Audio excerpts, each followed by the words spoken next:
all the areas of the work on closing the gap. Tremendous work in helping overcome the disadvantage so many Aboriginal people face in their lives. And I'll hand over first to Auntie Pat Turner, then to Minister Linda Burney, and then to Senator Ballandeary McCarthy to outline some of the concrete steps the new federal Labor government's taking in these areas. Thank you very much, Minister, and congratulations on your appointment. And of course, we're very pleased to have Linda Burney as our new Minister for Indigenous Affairs, and at her first meeting of the Joint Council as my co-chair. So the Coalition of Peaks welcome that appointment and welcome the opportunity to work with the new Labor government in Canberra and with all of the jurisdictional governments, including the Australian local government right across Australia, to achieve, first of all, the priority reforms in the national agreement that changes the way governments will work with our people right across Australia. So we will be involved in shared decision-making partnerships with governments, rather than government just coming out and consulting us and then going away and do what they like. Aboriginal and Torres Strait Islander people will be able to share that decision-making to make sure their priorities are reflected in the new policies and programs that will improve the life outcomes of our people. The building and strengthening of the Aboriginal community-controlled sector is the second priority reform, which goes to ensuring that our services are able to deliver the necessary supports to our people right across the spectrum, because we get better outcomes and we employ more of our own people than any other sectors do. And thirdly, for government institutions like hospitals, police, youth detention centres, out-of-home care, all of those places must be culturally safe and culturally respectful in their dealings with Aboriginal people. So they have to be reformed to achieve that. And lastly, of course, is the sharing of data and information by governments with our people in those partnership forums. So we're looking forward to today's Joint Council meeting. We've got a big agenda to get through, but we have a very enthusiastic group with all of the ministers responsible for Indigenous affairs and closing the gap in their various jurisdictions.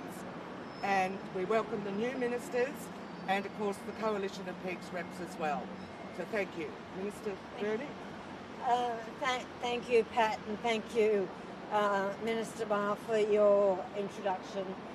It is very exciting to be here in Adelaide with my parliamentary colleagues from right across the country, as well as under the leadership, the amazing leadership of Pat Turner, the members of the Coalition of Peaks. The closing the gap targets are absolutely fundamental to changing the lives of First Nations people in this country. But more significantly, as Pat has outlined, is the 4 priority reforms, and in particular, the shared decision-making and the point about data collection. You cannot do what we need to do in terms of closing the gap unless there is proper data to make sure that the efforts and the resources that we're putting into areas are the areas that are most in need. It is not up to governments to decide those places. It is up to organisations led by Pat and the Coalition of the Peaks to tell government where our efforts need to be put. It is patently obvious that Aboriginal organisations know their communities and know what the resolutions are to what seems like intractable problems. So the importance of those priority reforms, the importance of closing the gap cannot be underestimated.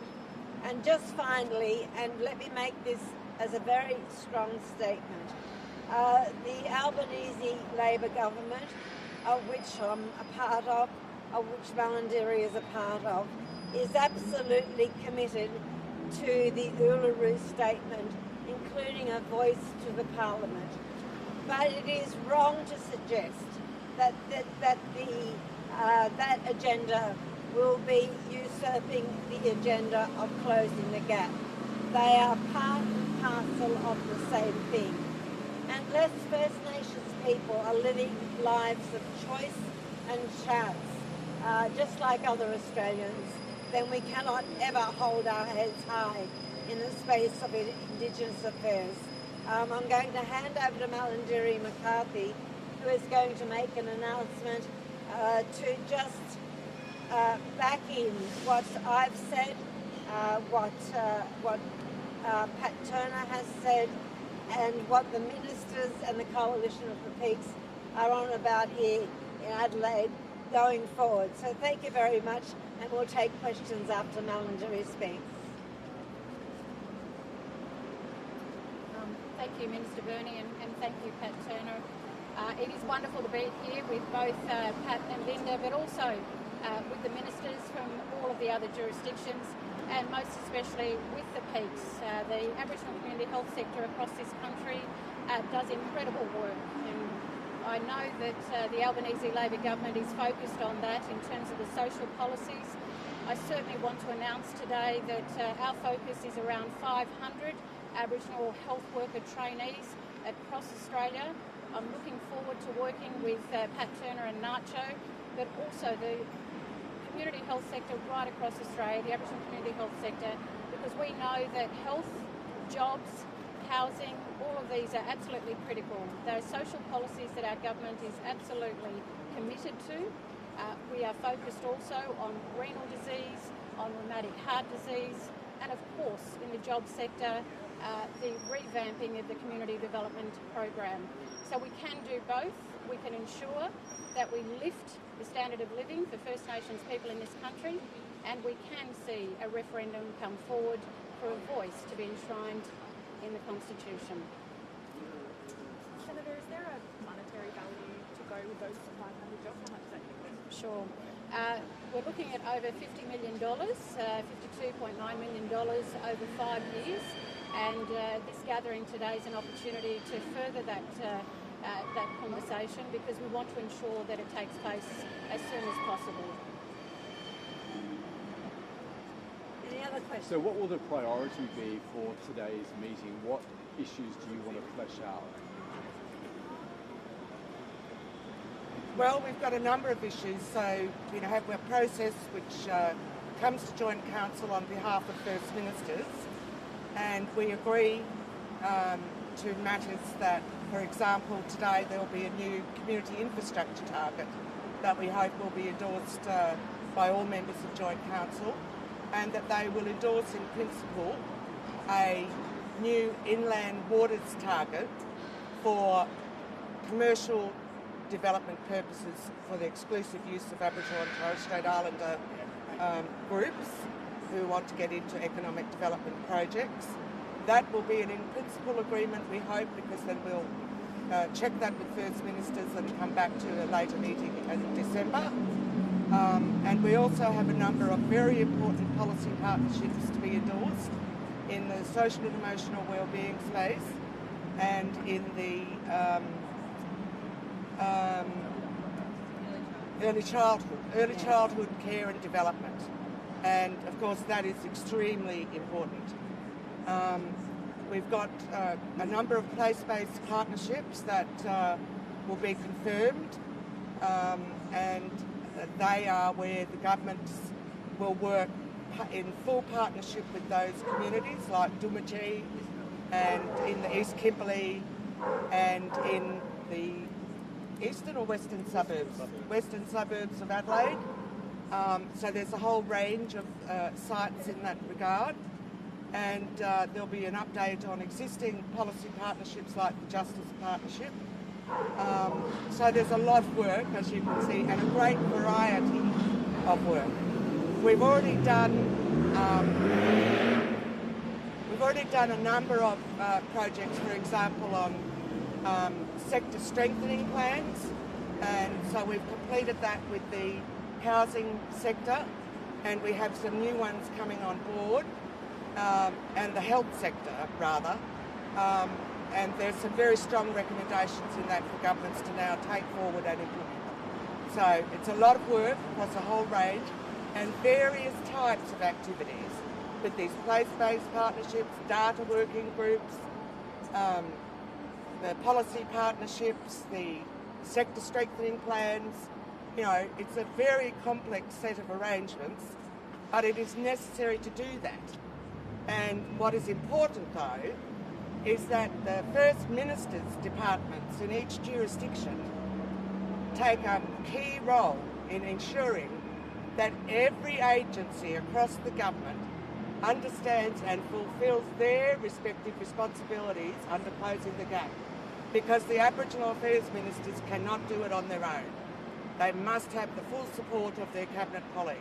Will you be discussing raising the age of criminal responsibility, and perhaps, Minister, if I can get your views on whether that needs to be raised for these children? That is not on the agenda today. Specifically. But it is certainly on the agenda. As Minister Ma would be able to tell you, it's certainly on the agenda for the Attorney Generals across the country.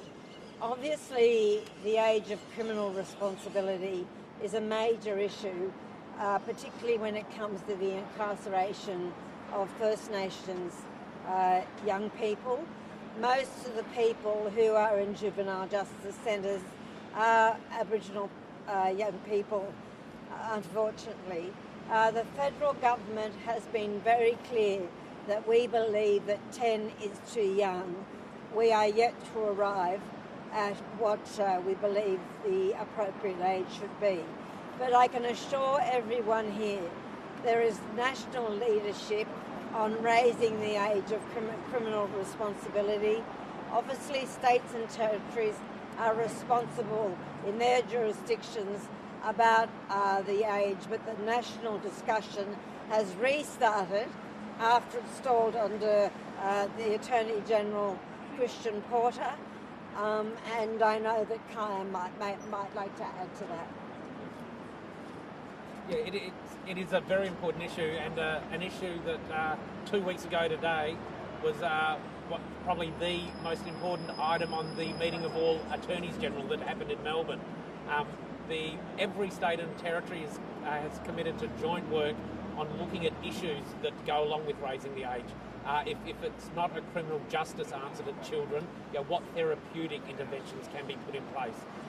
What is needed to raise the age? There's not a joint agreement on what an age might look like. Other jurisdictions around the world have gone to 14, others have gone to 12, and then there are a whole lot of considerations about, are there any offences that are carved out?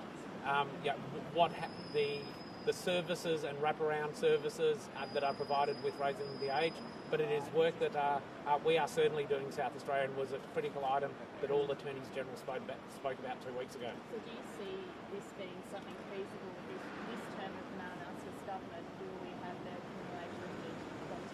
Look, it's something we're looking at. We're doing a lot of work looking at what other jurisdictions around the world have done. There are other places in Australia, such as the ACT, that have made a commitment and are looking at in the process of raising the age, and it's certainly work that's ongoing here in South Australia. Senator Burney, unfortunately we've learned in South Australia in the last 12 months about the deaths of 2 Aboriginal children who were while on in-state care, they were involved with the child protection system. That sort of issue I imagine is on the agenda today. What can you perhaps tell us about how South Australia should be able to improve its child protection system for Aboriginal children?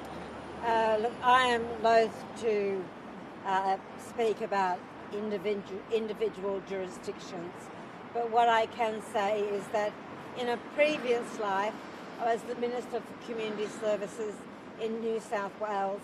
I became the Minister just as a special commission of inquiry was being cast down by Justice James Wood, which called for a total overhaul of the child protection system. But the issue, of course, with all child protection systems across this country is that very often the resourcing is not adequate to meet what is a growing need. We've got Muriel Bamblett here from the Coalition of Peace in Victoria, who has talked and worked very much in this space. We know that Aboriginal children are overrepresented in the child protection system. I think across the country it's about 35%, whereas our population is 4% in some places. There are a number of things that need to happen, but once again, going on from what Pat Turner has said about shared decision making, issues in the child protection system have to be worked on collaboratively, and that is the approach that you will see going forward from today's meeting, and also the various meetings that are taking place in other portfolio areas.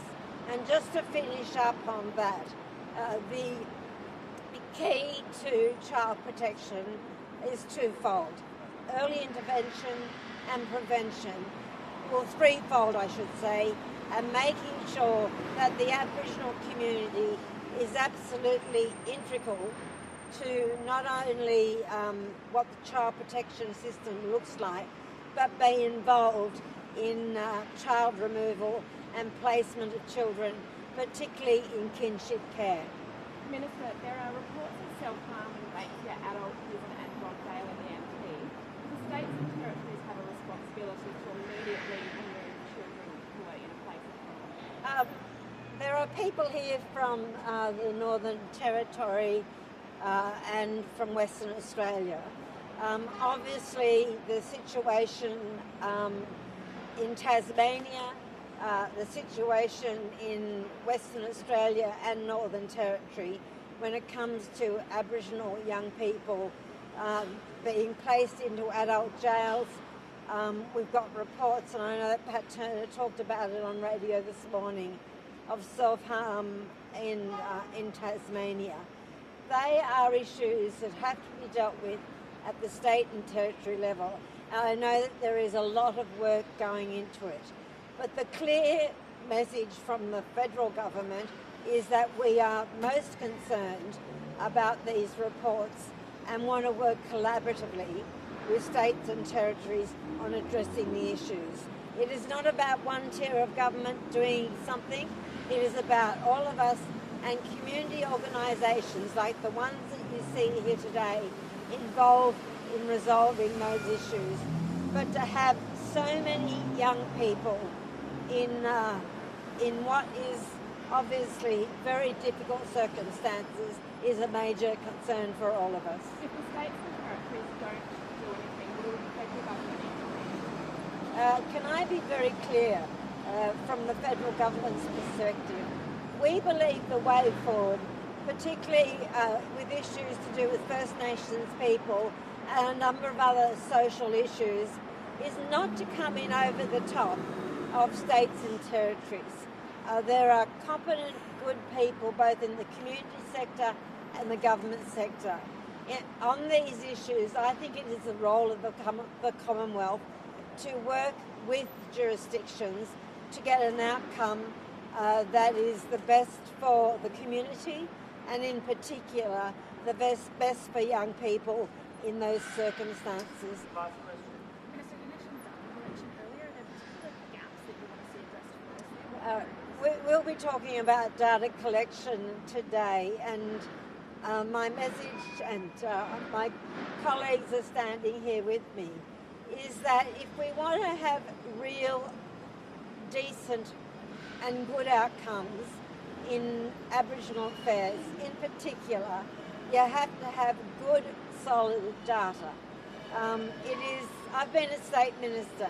I know how protective you can be of data. But if we really want to move the dial in terms of the key priority reforms, including the 17 targets that are part of the Closing the Gap, you have to have good, solid data to make the decisions that are the best outcomes for First Nations people.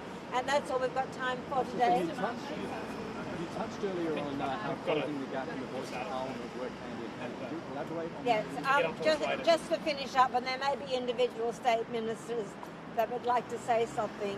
And this is absolutely it, because we've got a meeting, and as Pat has outlined, a very big agenda to get through. The Closing the Gap targets are fundamental, and we are all committed to them. The priority reforms, the 4 of them, are fundamental to a new way of doing business with First Nations people. They have to be the underpinning. But there should not be a binary choice between a referendum and closing the gap targets. If we do one, then we are not achieving what we need to be doing.